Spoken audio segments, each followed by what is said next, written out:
Hey, welcome to the Daily Devo. My name's Mike, and today we're talking about number 9.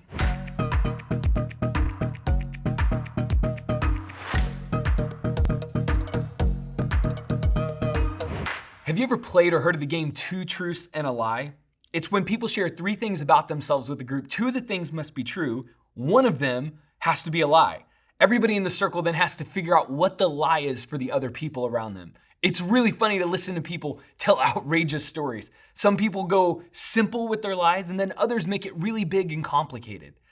When you take a step back and you think about how people tell lies in life, the same thing happens with you and I. Lies can range from really simple, tiny, seemingly small lies to really big, out of control, complicated lies. And today we're talking about the 9th commandment. It's found in Exodus chapter 20, verse number 16, and this is what it says. You shall not give false testimony against your neighbor. Now, I know what you're probably thinking when you read this. You're probably saying to yourself, hey, I don't even really know my neighbors very well. I drive up to my house, click the little button to open the garage door, pull in the garage, click the little button again, the door closes behind me. Maybe randomly I say hi or wave to my neighbors when I'm taking the trash to the curb on Friday morning. But beyond that, for a lot of us, it's just true that we don't really interact with our neighbors too much. We're not every day faced with the chance to falsely testify against our neighbors. That's a whole nother conversation for another time, but this is the point of the 9th commandment. It's expressing the value that God has for you and I to not bear false testimony. It's simply a landmark on God's radar for you and I to be honest people. It's a value God has given us to keep hardship and complication and damage out of our lives and out of our relationships. As we're growing up, we think about being honest in simple terms. We think it means don't lie, don't tell a lie to somebody, but it's so much deeper than that.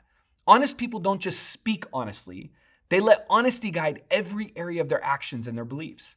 It isn't just don't lie, it's have a spirit of honesty in every area of your life.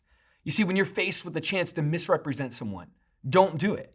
When you're faced with the chance to get away with something and no one would ever know if that happened, don't do it. God's value is don't do it. God is guiding his people. He's guiding us into lives that reflect his nature and his love for others through the precious opportunities we have to be honest people. See, the next time you find yourself in a situation where it would be easier to lie, God's desire is you would take the road of truth. Next time you feel a story or a situation is getting complicated, it's getting exaggerated, take the initiative to move it to a simple place by being honest. When we live an honest life to the best of our abilities, here's what happens. Our relationships begin to improve. Some of the complicated, sticky situations we find ourselves in naturally begin to calm because we're living the life that God desires. If you're looking for peace, if you're looking for calm, if you're looking for better relationships, to grow in your faith, I want to challenge you. Closely follow the 9th commandment. Speak words of truth. Follow the road of honesty in your day-to-day.